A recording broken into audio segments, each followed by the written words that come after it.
un Thessalonicien. Paul et Sylvain et Timothée, à l'église des Thessaloniciens, qui est en Dieu le Père et en Jésus-Christ le Seigneur. Que la grâce et la paix vous soient données. Nous rendons continuellement grâces à Dieu pour vous tous, faisant mention de vous dans nos prières, nous rappelant sans cesse l'œuvre de votre foi, le travail de votre charité et la fermeté de votre espérance en notre Seigneur Jésus-Christ, devant Dieu notre Père. Nous savons, frères bien-aimés de Dieu, que vous avez été élus, notre évangile ne vous ayant pas été prêché en parole seulement, mais avec puissance, avec l'Esprit Saint et avec une pleine persuasion. Car vous n'ignorez pas que nous nous sommes montrés ainsi parmi vous, à cause de vous. Et vous-même, vous avez été mes imitateurs et ceux du Seigneur, en recevant la parole au milieu de beaucoup de tribulations, avec la joie du Saint-Esprit, en sorte que vous êtes devenus un modèle pour tous les croyants de la Macédoine et de l'Achaïe.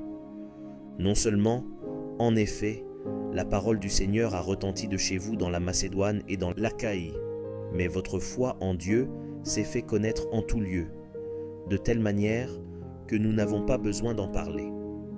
Car on raconte à notre sujet quel accès nous avons eu auprès de vous, et comment vous vous êtes convertis à Dieu, en abandonnant les idoles pour servir le Dieu vivant et vrai, et pour attendre des cieux son Fils, qu'il a ressuscité des morts, Jésus, qui nous délivre de la colère à venir. Vous savez vous-même, frères, que notre arrivée chez vous n'a pas été sans résultat. Après avoir souffert et reçu des outrages à Philippe, comme vous le savez, nous prîmes de l'assurance en notre Dieu, pour vous annoncer l'évangile de Dieu, au milieu de bien des combats. Car notre prédication ne repose ni sur l'erreur, ni sur des motifs impurs, ni sur la fraude. Mais, selon que Dieu nous a jugés dignes de nous confier l'Évangile, ainsi nous parlons, non comme pour plaire à des hommes, mais pour plaire à Dieu, qui sonde nos cœurs.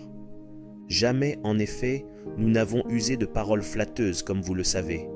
Jamais nous n'avons eu la cupidité pour mobile. Dieu en est témoin. Nous n'avons point cherché la gloire qui vient des hommes, ni de vous, ni des autres. Nous aurions pu nous produire avec autorité comme apôtres de Christ, mais nous avons été pleins de douceur au milieu de vous. De même qu'une nourrice prend un tendre soin de ses enfants, nous aurions voulu, dans notre vive affection pour vous, non seulement vous donner l'évangile de Dieu, mais encore nos propres vies, tant vous nous étiez devenus chers. Vous vous rappelez, frères, notre travail et notre peine, nuit et jour à l'œuvre, pour n'être à charge à aucun de vous, nous vous avons prêché l'évangile de Dieu. Vous êtes témoins, et Dieu l'est aussi, que nous avons eu envers vous qui croyez une conduite sainte, juste et irréprochable. Vous savez aussi que nous avons été pour chacun de vous ce qu'un père est pour ses enfants, vous exhortant, vous consolant, vous conjurant de marcher d'une manière digne de Dieu, qui vous appelle à son royaume et à sa gloire.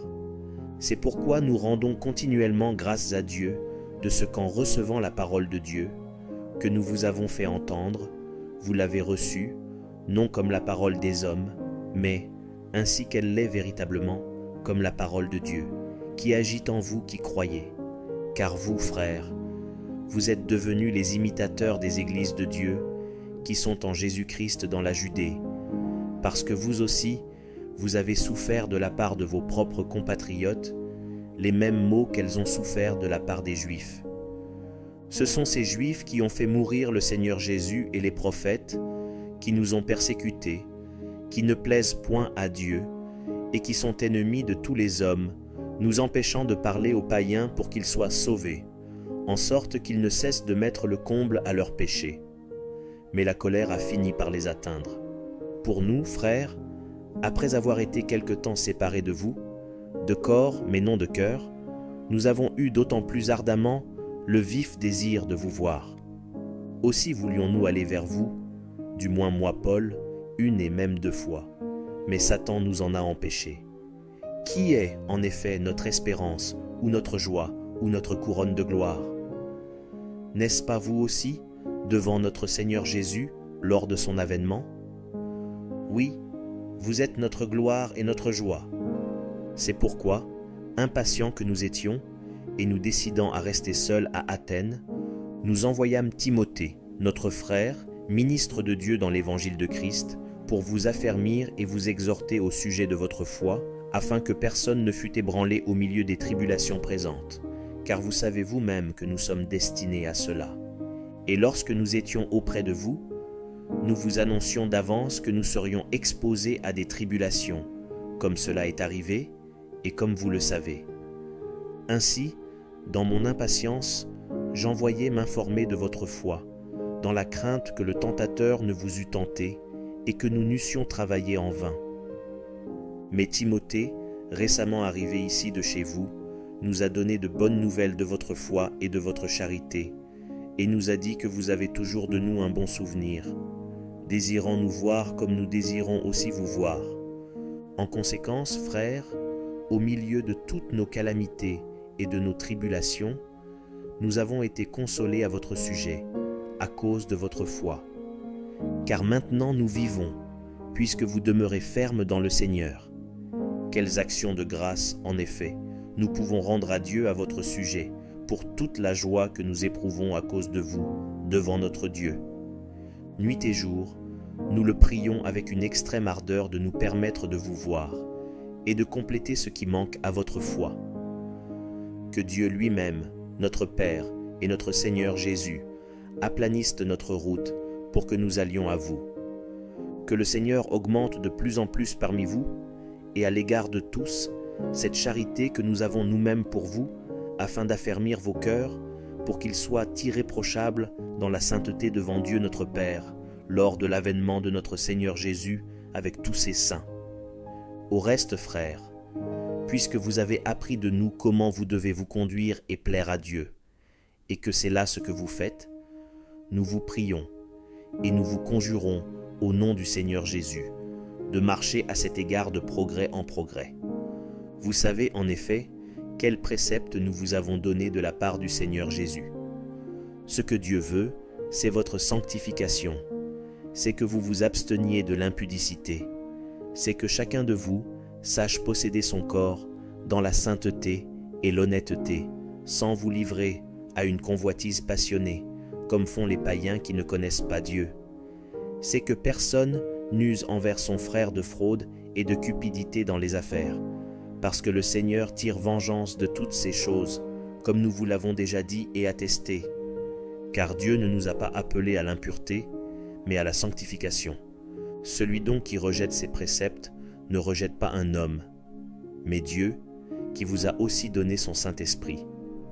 Pour ce qui est de l'amour fraternel, vous n'avez pas besoin qu'on vous en écrive, car vous avez vous-même appris de Dieu à vous aimer les uns les autres, et c'est aussi ce que vous faites envers tous les frères dans la Macédoine entière.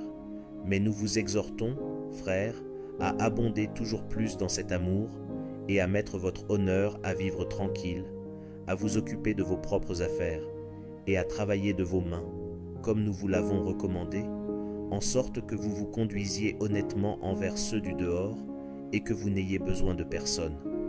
Nous ne voulons pas, frères, que vous soyez dans l'ignorance au sujet de ceux qui dorment, afin que vous ne vous affligiez pas comme les autres qui n'ont point d'espérance. Car, si nous croyons que Jésus est mort et qu'il est ressuscité, croyons aussi que Dieu ramènera par Jésus et avec lui ceux qui sont morts. Voici, en effet, ce que nous vous déclarons d'après la parole du Seigneur. Nous les vivants, restés pour l'avènement du Seigneur, nous ne devancerons pas ceux qui sont morts. Car le Seigneur lui-même a un signal donné à la voix d'un archange, et au son de la trompette de Dieu descendra du ciel, et les morts en Christ ressusciteront premièrement. Ensuite, nous les vivants, qui serons restés, nous serons tous ensemble enlevés avec eux sur des nuées, à la rencontre du Seigneur dans les airs, et ainsi nous serons toujours avec le Seigneur. Consolez-vous donc les uns les autres par ces paroles. Pour ce qui est des temps et des moments, vous n'avez pas besoin, frères, qu'on vous en écrive. Car vous savez bien vous-même que le jour du Seigneur viendra comme un voleur dans la nuit, quand les hommes diront « paix et sûreté », alors une ruine soudaine les surprendra, comme les douleurs de l'enfantement surprennent la femme enceinte, et ils n'échapperont point. Mais vous, frères, vous n'êtes pas dans les ténèbres, pour que ce jour vous surprenne comme un voleur. Vous êtes tous des enfants de la lumière et des enfants du jour. Nous ne sommes point de la nuit ni des ténèbres. Ne dormons donc point comme les autres, mais veillons et soyons sobres. Car ceux qui dorment, dorment la nuit, et ceux qui s'enivrent, s'enivrent la nuit. Mais nous qui sommes du jour, soyons sobres, ayant revêtu la cuirasse de la foi et de la charité, et ayant pour casque l'espérance du salut. Car Dieu ne nous a pas destinés à la colère, mais à l'acquisition du salut par notre Seigneur Jésus-Christ, qui est mort pour nous, afin que, soit que nous veillions, soit que nous dormions, nous vivions ensemble avec lui. C'est pourquoi exhortez-vous réciproquement et édifiez-vous les uns les autres, comme en réalité vous le faites. Nous vous prions, frères, d'avoir de la considération pour ceux qui travaillent parmi vous, qui vous dirigent dans le Seigneur et qui vous exhortent. Ayez pour eux beaucoup d'affection à cause de leur œuvre. Soyez en paix entre vous. Nous vous prions aussi, frères, avertissez ceux qui vivent dans le désordre, consolez ceux qui sont abattus, supportez les faibles, usez de patience envers tous. Prenez garde que personne ne rende à autrui le mal pour le mal, mais poursuivez toujours le bien, soit entre vous, soit envers tous. Soyez toujours joyeux, priez sans cesse, rendez grâce en toutes choses, car c'est à votre égard la volonté de Dieu en Jésus-Christ. N'éteignez pas l'esprit, ne méprisez pas les prophéties, mais examinez toutes choses, retenez ce qui est bon, abstenez-vous de toute espèce de mal. Que le Dieu de paix vous sanctifie lui-même tout entier, et que tout votre être, l'esprit, l'âme et le corps, soient conservés irrépréhensibles lors de l'avènement de notre Seigneur Jésus-Christ. Celui qui vous a appelé est fidèle, et c'est lui qui le fera. Frères, priez pour nous. Saluez tous les frères par un saint baiser. Je vous en conjure par le Seigneur, que cette lettre soit lue à tous les frères. Que la grâce de notre Seigneur Jésus-Christ soit avec vous.